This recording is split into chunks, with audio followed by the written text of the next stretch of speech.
どうも、ワンピースの謎解く仮面 YouTuber、ゆえてなんぼのゆでろんです。ありがとうございます。いいね。チャンネル登録してね。今回考えたいのは、イム様とリリー。800年前の出来事は、ドレスローザでわかる説です。それは、ここまで考えてきたイム様に関する考察が、さらに固まってくるかもしれません。一緒に考えていきましょう。よろしくお願いします。ただし最新話を読んでいない人は多いネタバレを含む内容です。よろしいでしょうか？行きましょう。僕が長年イム様だと思ってずっと追いかけてきたビビとウリ2つの影。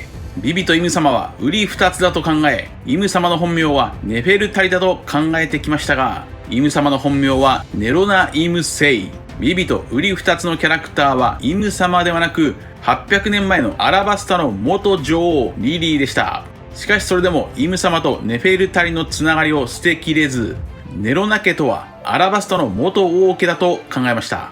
なぜならコブラ王は第12代目のネフェルタリであり、4000年以上の歴史があるアラバスタを統治している一族であれば計算が合わないからです。そんなリリーとはどんなキャラクターでしょうか？すでにこれまでの動画で Amazon リリーはリリーが作ったと考えました。恋はいつでもハリケーン。リリーは誰かと恋をしたからアラバスタに戻らなかったのか。そんなリリーを今回は別の視点から考えてみます。リリーについて考えるにはやはりビビでしょう。これもすでに以前の動画で考えましたが、ビビが敵であるバロックワークスに潜入したなら、リリーも敵であるイム様側に潜入していたと考えられそう。すると2年前に考えたこちらの動画、イム様とクロコダイルは表裏一体説がやはり浮上します。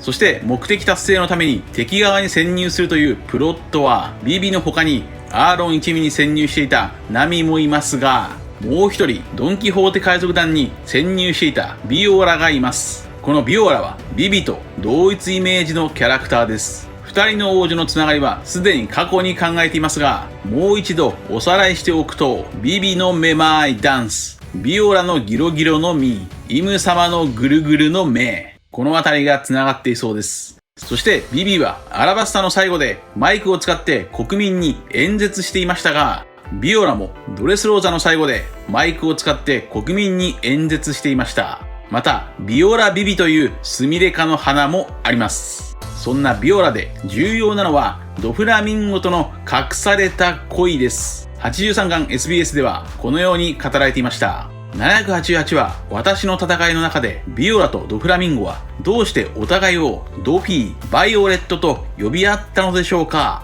これを受けて小田先生は、これはね、深い裏設定があるんだけど教えられません。大人の皆さんは妄想してみてください。そのように答えています。エッチじゃん。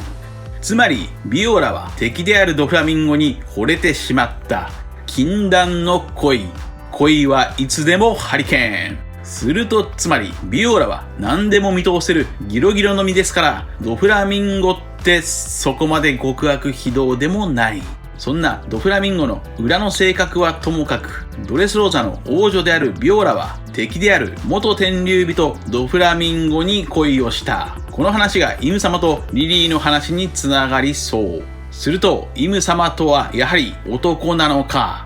花の部屋にいたイム様の腕は明らかにか細いため、3年間ずっと完全に女性だと思っていました。しかしイム様の名前はネロナ・イムセイ。今のところ男である可能性が高い。もちろんバカ息子ヤマトのように本当は女性でした。そんな可能性もわずかにまだありますが、今回は素直に男性として考えていきましょう。イム様は恋と関係がある。それは1年前の動画でも少し考えましたが、マリー・ジョアの真下巨人島では白星に恋をした猫ザメの巨人バンターデッケンがストーカー行為をしていました。つまりイム様とはリリーのストーカーなのか。800年経ってもリリーにウリ2つのビビが欲しいという。するとここで重要なのは、ドンキーホーテ・ドフラミンゴはドレスローザを支配していた元王家だという点です。800年前、ドンキホーテ家はマリージョアへ移り住み、ドレスローザは陸王家が代わりに統治することになりました。そのように考えると、やはりネロナ家とはアラバスタの元王家か。800年前、ネロナ家はマリージョアへ移り住み、その後アラバスタはネフェルタリ家が統治したと。ちなみに初期構想ではドフラミンゴの父親はアラバスタのコブラ王と仲がいいという設定もあったようです。そのようなつながりを考えていくと、やはりドレスローザこそが800年前の出来事とつながっていそう。それは3年前、こちらの動画でも考えました。こちらです。ノーランドは400年前の開園暦1122年にジャヤで黄金都市を発見し、開園暦1127年に黄金都市を見失いました。これが400年前ということは、さらに400年前、つまり800年前に巨大な王国が滅んだと推察できます。さらにそこから400年前ということは、引き算すると開園暦722年に何かが起こり、開園暦727年に巨大な王国が滅んだのかもしれません。パズルのようにできているワンピースならば、722年は722話に、727年は727話に対応していそうです。まず73か722話はタイトル王族の決闘です。そこではドフラミンゴが元天竜人で、さらに800年前までドレスローザを支配していた王族の末裔であることが明かされた回です。722話で注目なのは、ドフラミンゴの正体だけでなく、ドフラミンゴ海賊団後々の実のジョーラの芸術作品も意味深です。エニエス・ロビーの正義の門のような形の中に、右側には翼、つまり月のためのイメージでしょうか。そして左目はウインクして泣いています。そしてこの727話で陸王は、ドフラミンゴの技パラサイトによって操られ、国民を殺して回りました。つまり同士討ちによる国取りです。同士討ちによる国取りはアラバスタでもありましたね。ドレスローザでは誰もがその存在に気づかないシュガーが人々の記憶を奪っていました。このシュガーは熊のフードをかぶっている。熊イコール悪魔。シュガーは悪魔に食べられているイメージ。ワポルもカバに食べられているイメージ。ペローナも悪魔の傘に食べられているイメージ。ウタも熊のフードに食べられているイメージ。ユエニイム様も悪魔に食べられている。そして本物のイム様の魂は眠っているかもしれない。そんな風に前回考えましたが、このイメージは実はドレスローザに見られます。それがキャベンディッシュです。キャベンディッシュは主人格が眠ると白馬という凶悪な人格が現れます。さらにもう一組、ファンク兄弟も意味深です。ジャケジャケの実の殺し屋ケリー・ファンクは自らを化けの皮だと言い、ジャケットに変身。その兄のジャケットを優しい弟ボビーが着ると、凶悪な人格の殺し屋が誕生します。ジャケジャケの実は肉体と精神を支配できる。このファンク兄弟は最終的にルフィを罠にはめたドフラミンゴ側でした。ジャケジャケの実とは、もしかしてジャケジャケ？そして精神といえば、セニョールピンクの妻ルシアンは嵐の日事故に遭い植物状態となっていました。またドレスローザではありませんが、ビッグマムは愛するマザーを食べてソルソルの実を受け継いでいます。さらにワノ国で見た人造悪魔の実スマイルは、人間と悪魔の実の中の動物が融合して喧嘩していました。ゾーン系悪魔の実には意志があります。この辺りから前回、イム様は悪魔に体を乗っ取られ、その心は幼樹イブに封印され、800年間眠っているとも考えました。ちなみにイム16を反転すると61話の扉にはナミが木に寄りかかって寝ていますが、これはまあちょっと出来すぎくんでしょう。とにかくドレスローザ編は800年前のイム様とリリーを読み解く鍵でしょう。そのドレスローザとアラバスタはつながっている。アラバスタは古代エジプトがモチーフ。するとやはりイム様には古代エジプトのイメージがある。イム様が座る空の玉座はツタンカーメンが座っていた黄金の玉座のように獅子が2つついています。はい、獅子が2つで獅子16。また古代エジプトの神や王は頭にヘムヘムという冠をつけていますが、イム様も頭に尖った冠をつけている。頭が尖っている。そんなツタンカーメンとは古代エジプトのファラオで若くして亡くなった悲劇の少年王です。となるとイム様の見た目も少年なのか。それなら腕が細くてもなんとなく納得できます。19歳であるルフィも腕がか細いからです。そしてもしもイム様が子供だったなら、それは頭の尖った子。ドレスローザに登場した隠れキャラ、頭の尖った子が怪しい。79巻786話から795話にはドフラミンゴとの最終決戦が描かれ、頭の尖った子が4回も登場しています。79巻 SBS で小田先生はその隠しキャラをおすすめだという。イム様がもしも子供だったなら、そのシルエットは頭の尖った子になります。この隠しキャラはドフラミンゴとイム様を重ねてもいるのか。ドフラミンゴの最後の技はゴッドスレッド16発の聖なる教団でした。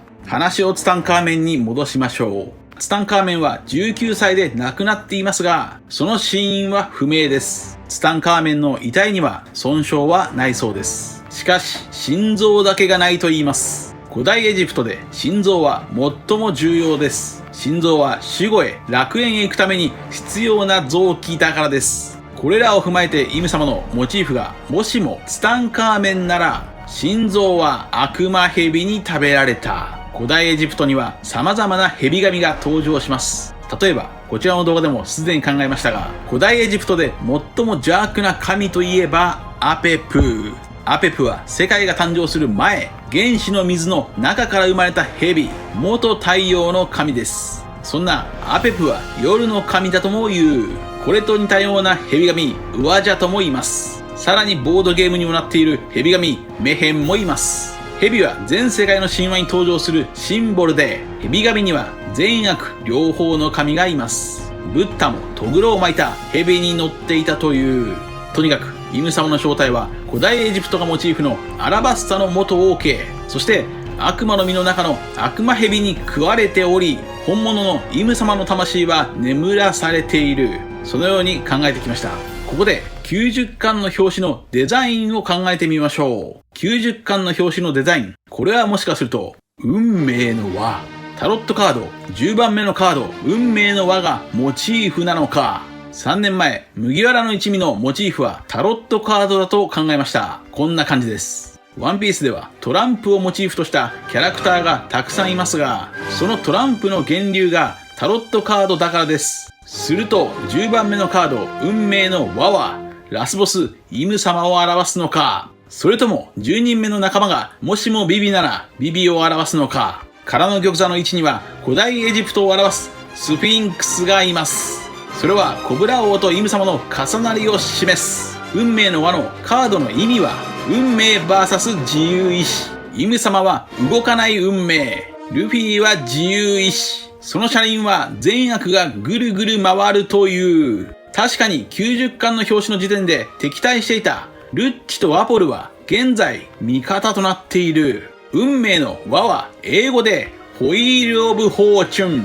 コブラ王が乗っている車椅子は英語でホイール・チェア。ホイール・オブ・フォーチュン VS ホイール・チェア。さらにパンゲア城は眠れる森の美女を表し、王女は糸車に触れて眠りに落ちた。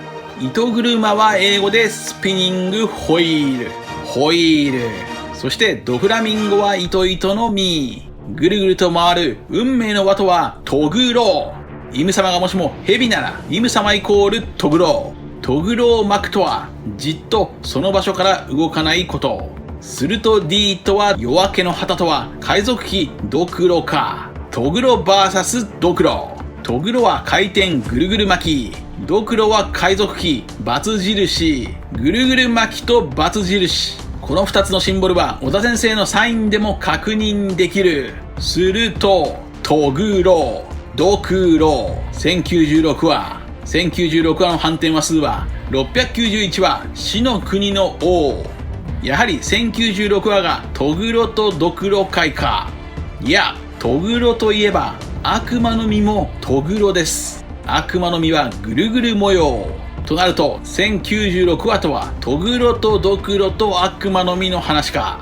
まとめましょう。イム様とは人の夢を表す悪魔の実の悪魔に乗っ取られている、支配されていると考えました。ルフィの空想人の夢 VS イム様の空想人の夢。いや、イム様の場合人の夢というより悪夢か。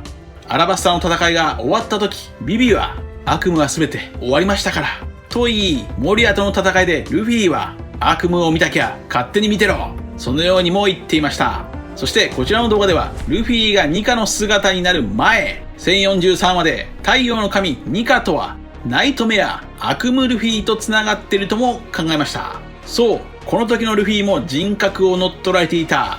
つまりナイトメアルフィがヒント。悪夢は人の人格を乗っ取れる。イム様とは悪のムー。悪夢。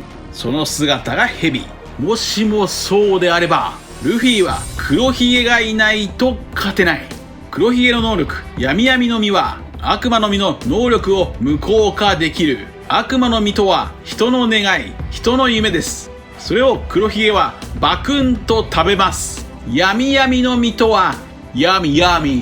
美味しい美味しい。夢を食えるのが黒ひげ。つまり闇 VS 闇。この戦いもあり得る。このつながり、ヒントは、イム様は1085話でメラメラの実のサボの炎をバクンと食べていました。黒ひげもエースのメラメラの実をバクンと食べていました。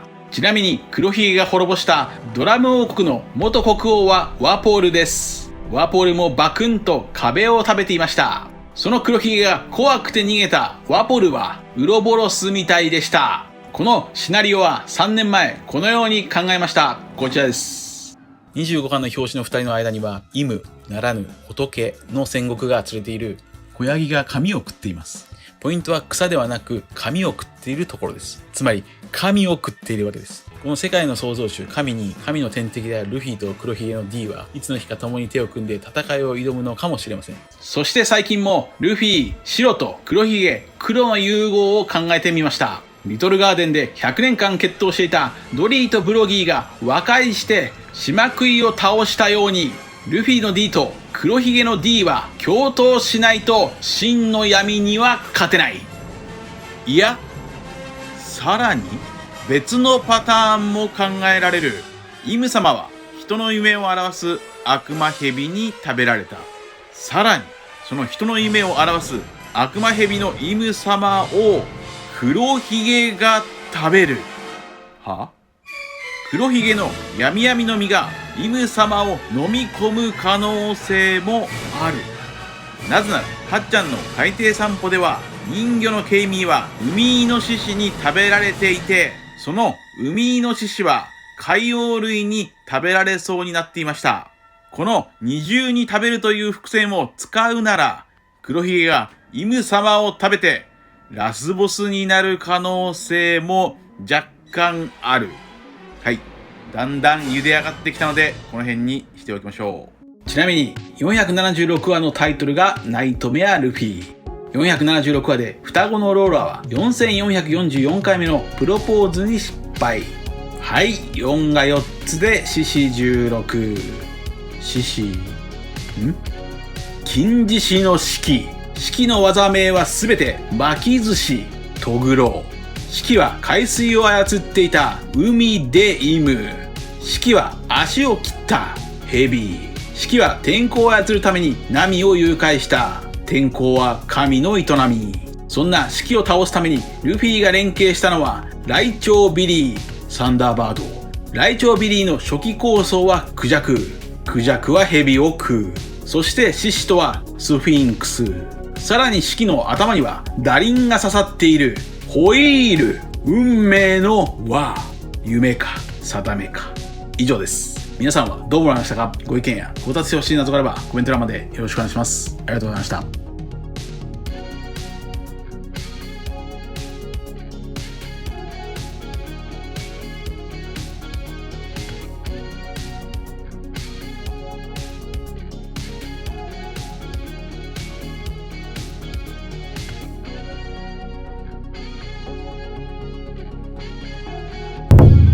チャンネル登録やコメントよろしくお願いします。